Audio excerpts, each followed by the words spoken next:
Yn gyntaf, argraffwch eich templedu. Yn ogystal, mae angen crayons neu bensilau lliw, siswrn a glud. Nesaf, lliwiwch y templedu i fewn gyda un lliw gwahanol yr un. Os ydych chi ddim eisiau lliwio, gallwch argraffu'r templedu ar bapur lliw yn lle. Torrwch eich templedu ar hyd y llinellau yn daclus ac yn ofalus.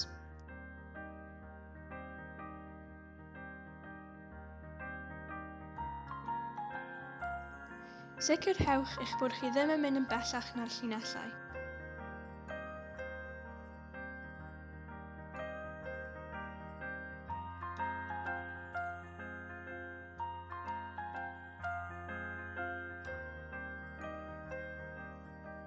Nawr, mae'n amser gwehyddu'r ddwy rhan at ei gilydd. Mae angen i chi blethu stribed o un darn papur dros ac o dan y stribedu ar y papur arall, am yn ail. Rhaid gwneud y gwrthwyneb wrth ddechrau stribed nesaf.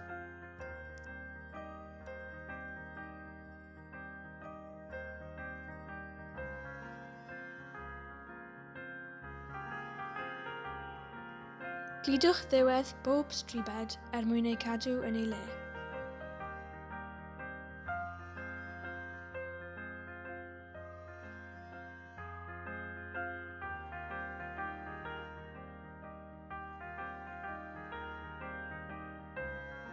Parhewch i wneud yr un peth nes fod pob stribed wedi gwehyddu.